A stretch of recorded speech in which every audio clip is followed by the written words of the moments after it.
Jai Hind students, today we are going to start Geography chapter first resources. Students, it's the third video of the chapter. You know that in the second video of this chapter I explained classification of the resources, and I explained also based on origin, based on utility, and based on development. Students, now I will continue based on distribution. Based on distribution ये होता है बच्चों वितरण के आधार पर. On the basis of distribution the resources of classified into localised and ubiquitous. Localised का मतलब होता है बच्चों स्थानीय, और यूबिक्विटस का मतलब होता है देशव्यापी. स्थानीय और देशव्यापी तरीके पर किस तरीके से बेस्ड ऑन डिस्ट्रीब्यूशन दो पार्ट में है हमारा, एक लोकलाइज्ड, सेकेंड हमारा यूबिक्विटस. तो resources which are confined to certain part of called localized resources. जैसा कि बच्चों आपको पता है localized resources हमारा क्या होता है, certain part, कुछ जगह पर स्थानीय लोकल में, लाइक जैसे कोल और पेट्रोलियम. लेकिन wild resources which wide spread का मतलब होता है फैला हुआ होता है ओवर द वर्ल्ड, पूरे संसार में, जिसको बोलते हैं ubiquitous resources, like water, air and land.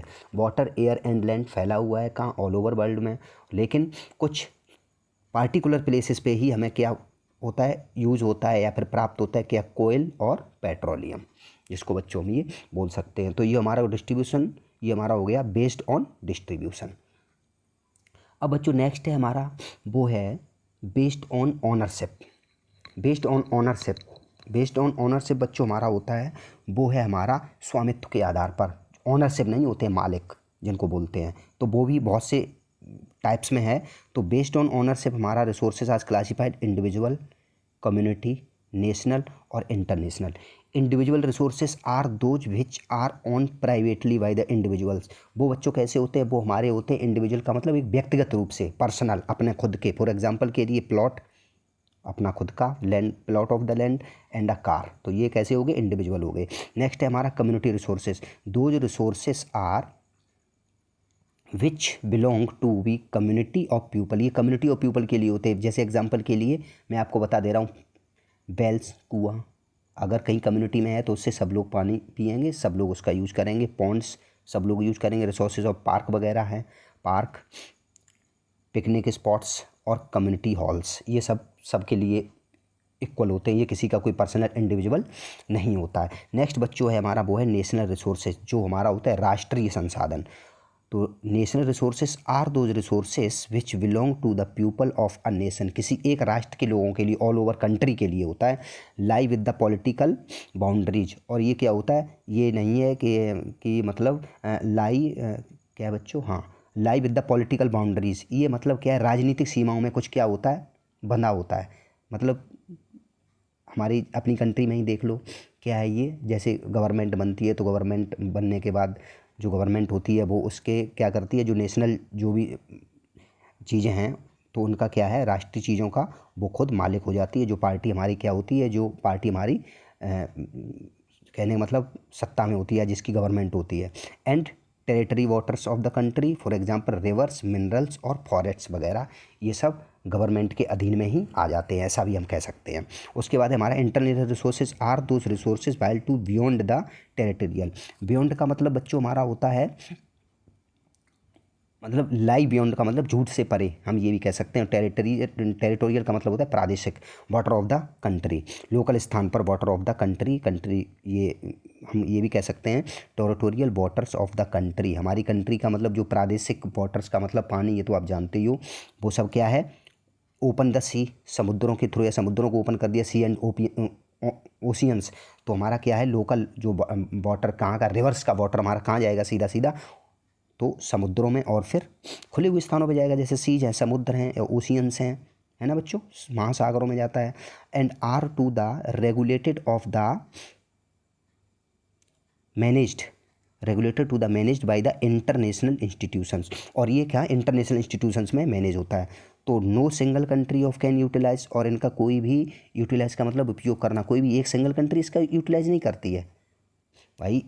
Water हमारा प्रादेशिक का मतलब लोकल, कंट्री का वाटर ओशियन वगैरह में गया, ओशियन वगैरह से जाने के बाद ओशियन में चला गया, सीज़ में चला गया, तो इसके बाद कोई एक पार्टिकुलर कंट्री इसका यूज नहीं करेगी, तो ये सब कंट्री यूज करेंगी। तो ये utilise these resources without the permission of the international organisation. तो बिना ऑर्गेनाइजेशन मतलब संगठन, बिना अंतर्राष्ट्रीय संगठन के इसको हम यूज कर सकते हैं।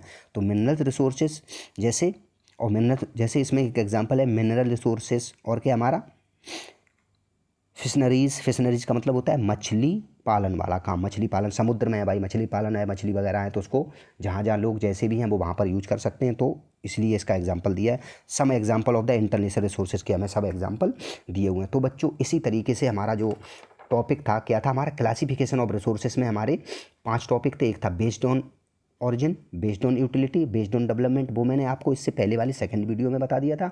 आज मैंने आपको based on distribution and based on ownership बता दिया। अब बच्चों नेक्स्ट है हमारा और लास्ट जो टॉपिक है इस चैप्टर का, वो है हमारा कंजर्वेशन ऑफ रिसोर्सेज। रिसोर्सेज को बचाना या संरक्षण करना, वो कैसे होता है। Resources conservation refer to the judicious and careful utilisation of the resources. ये हमारा क्या है, जुडिशियस मतलब उचित, और केयरफुल का मतलब सावधानी तरीके से, अच्छी तरीके से उसका उपयोग करना ही हमारा रिसोर्सेज कंजर्वेशन है। इसको बचाना, जैसे पानी है, सेव द वाटर, तो हमारा ये क्या है, कंजर्वेशन करना है ना रिसोर्सेज को। पेड़, ट्री को बचाना।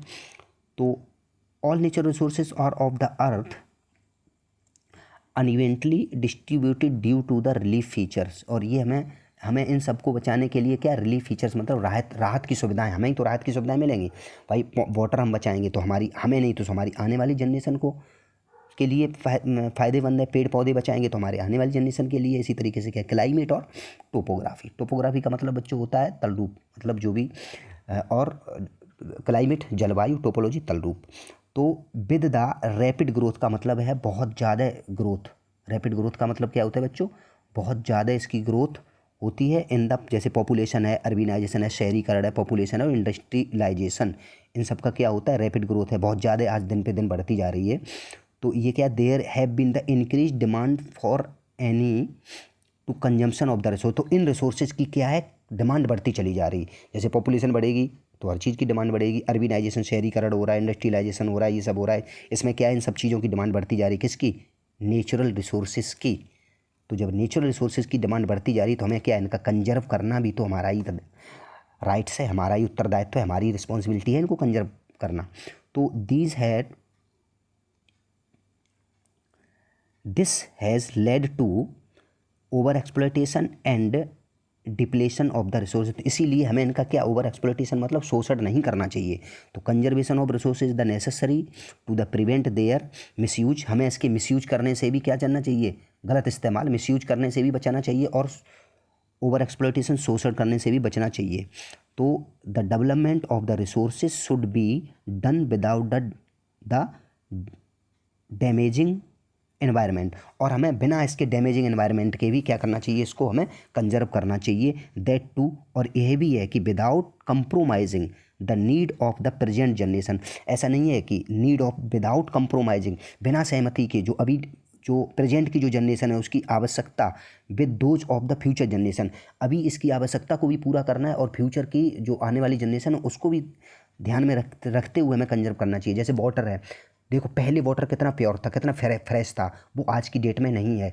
पहले के लोग, पहले के कहीं भी आपको पता होना चाहिए कि वाटर को फ्रेश करने के लिए क्या, हम कहीं भी प्योरीफायर वगैरह नहीं हुआ करते थे। आज की डेट में घर घर प्योरीफायर, और हमें पानी प्योरीफाई करके ही यूज में लाना पड़ता है। तो वो चीज़ भी हमें आगे ध्यान रखनी है, आने वाली फ्यूचर की जनरेशन के लिए भी हमें रिसोर्सेज को क्या कंजर्व करना है।